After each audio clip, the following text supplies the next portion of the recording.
महाराज जी, आपके चरणों में कोटि कोटि प्रणाम। महाराज जी, मेरा बेटा कैंसर जैसी भयंकर बीमारी से ग्रस्त है। हम सब परेशान हैं। ऐसी स्थिति में महाराज श्री, आपका मार्गदर्शन हमारे जीवन में बहुत जरूरी है। से परेशान नहीं होना, पर मोह के कारण हम परेशान तो हो ही जाते हैं, क्योंकि हाँ, हमारा अपनापन हो जाता है ना कि मेरा बच्चा है। पर ये जीव आपसे अपना हिसाब लेके ही रहेगा। ये आपका हिसाब लेने आया है। अगर देने आता ना तो स्वस्थ, विवेकवान और ऐसे आचरण करता, ऐसी कमाई करता कि आपको हर्ष होता, सुख होता। अब ये पूर्व कर्म के अनुसार बेचारा, अब वो जीव बंधन में होता है। इसके रहस्य को समझना थोड़ा सा कठिन पड़ता है, पर ये जीव आपका पुत्र नहीं है असली में, समझो। पहली बात तो भगवान का अंश है।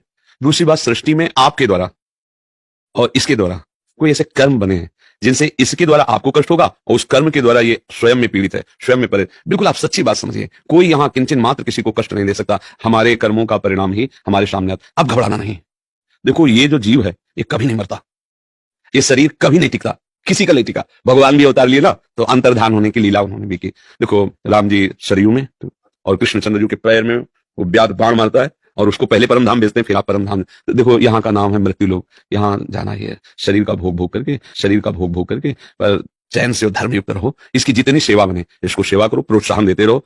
और जरूरी नहीं है कि ये आखिरी करने ही आया है, हो सकता है कर्म समाप्त हो, ठीक हो जाए, ऐसा होता है। तो उसमें आपको ज्यादा परेशान नहीं होना। पर हमारी सहयोग की बात, अगर ये थोड़ा नाम जपने लगे, और ठाकुर जी का चरणामृत आपको अमोघ बात बता रहे हैं, अकाल मृत्यु हरणम सर्व व्याधि विनाशनम श्री कृष्ण पादोदकम पीत्वा पुनर्जन्म न विद्यते। विश्वास की बात होती है ना, सुबह दोपहर शाम चरणामृत पियो और राधा राधा नाम जप करो, और ठाकुर जी से प्रार्थना करो कि प्रभु भेजा है तो थोड़ा आपकी कुछ सेवा भी कर ले। और चिंता मत करना, हमारी दोनों किडनी खराब है। लेला क्या कर लिया, 18 वर्ष हो गए, 18 वर्ष इसका कष्ट सहते हुए। सुबह 5 उल्टी हुई होंगी हमारी। 2 बजे हम स्नान करते, 1:30 बजे लगभग उठ जाते, तो 5 हिम्मत नहीं कि हम निकल सके। जब आए तो ऐसे धीरे धीरे धीरे धीरे धीरे ऐसे। और देखो, सत्संग और सब दिन चल रहे, दोनों किडनी इस हालत में है कि अगर हम अपने को जरा सा छूट दे दे तो बिस्तर से ना उठ पावे। ये जैसे लोग कहते रहने दो सत्संग मत, हमका अगर एक दिन हमने छोड़ा तो मार देगा मन कि यार हमें बहुत कष्ट है। बिल्कुल नहीं, इसको हम रगड़ रहे हैं। जैसे ना पता है कि बेईमान नौकर भागी जाएगा, तो भैया जितना काम करवा लो भाग तो जाएगा ही। ऐसे ही हम इससे व्यवहार करते हैं शरीर से, ये जाएगा, ये बेईमान है, हमारा साथ देगा नहीं, अब इसे जितना कर लो। तो माता पिता के रोज चरण छुओ और नाम जप करो, प्रभु से एकांत में तुम स्वयं प्रार्थना करो, प्रभु आप सर्वसम्मत हैं। यहाँ आने वाले व्यक्ति को हानि कति नहीं है, और कति ज्ञान सुनकर समर्पित हो जाओगे तो आपकी कैंसर का बाप भी ठीक हो जा। भगवान किसे कहते हैं, वाह भाई वाह। यहाँ पर कम से कम लाखों भक्तों के कैंसर तक के रोग ठीक हो चुके, जिन समर्पित भाव से परमात्मा पर विश्वास करके नाम लिया और मर्यादा निभाई।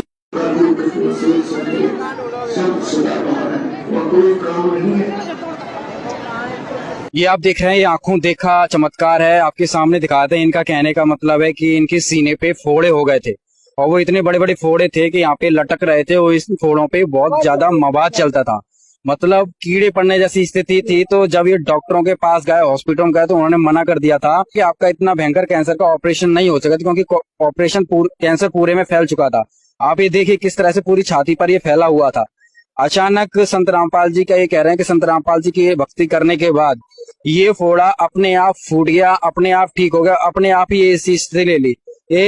ये सब अपने आप हुआ है, कुछ ऑपरेशन वगैरह डॉक्टर ने एक पैसे की दवा नहीं कराई, आप यार ठीक दवा नहीं कराई, मैंने एक पैसे की दवा नहीं कराई। आपके पास जो डॉक्टर के हॉस्पिटलों के कागज वगैरह थे वो सारे हैं? सारे धरे, ग्वालियर के धरे, सब। आपको कैंसर था? हाँ, सब फार्म धरे। 28 केजी वेट था, और 28 केजी वेट से मेरा 54 केजी वेट हो गया। आप ही अंदाजा लगा सकते हो कि इसका कितना आराम मिला है, कितना नहीं मिला है। उसके बाद में मेरा ऑपरेशन किया, और 8 घंटा मेरा ऑपरेशन चला। तो डॉक्टर ने, वही डॉक्टर बोल रहे थे कि इसकी पूरी आंत खराब हो चुकी है, कभी भी खत्म हो सकती है। और वही डॉक्टर ऑपरेशन करके लेके आए थे, तो वो डॉक्टर बोल रहे थे कि डॉक्टर खुद आप देख के मेरे को हैरान हो गए कि इतना बड़ा चमत्कार कैसे हो गया। इसकी तो पूरी आंत खराब हो चुकी थी, ये कैसे हो सकता है? इसकी पूरी आंत अंदर, बिल्कुल 16 साल की बच्ची की आंत कैसे हो सकती है? ये तो एक चमत्कार ही है सर। सबसे बड़ी हैरानी की तो ये बात है कि मेरी पूरी आंतें खराब, और उसके साथ में मेरे प्रेगनेंसी, और वो भी बेटी, और एकदम स्वस्थ है।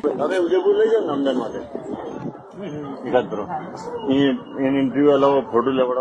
हाँ वो लेंगे अभी वो, पर ये बोलने तो हो एक बार को गए थे, वो हाजी भी भरवानी बाकी है। सतसेब जी आपने एक हाजी भरवाई है। उपदेश कब लिया है जी? आप एक बार बता दें, उपदेश कब लिया आपने? देश की तारीफ तो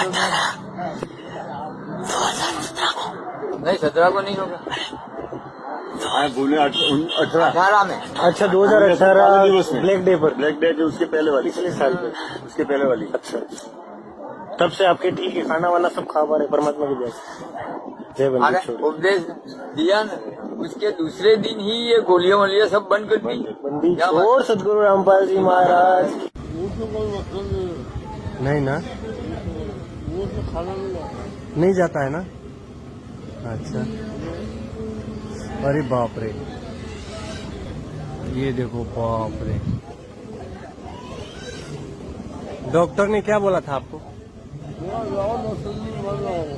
अच्छा, कितने दिन में? अच्छा, बोला था 2-4 दिन में ही मर जाओगे। हाँ,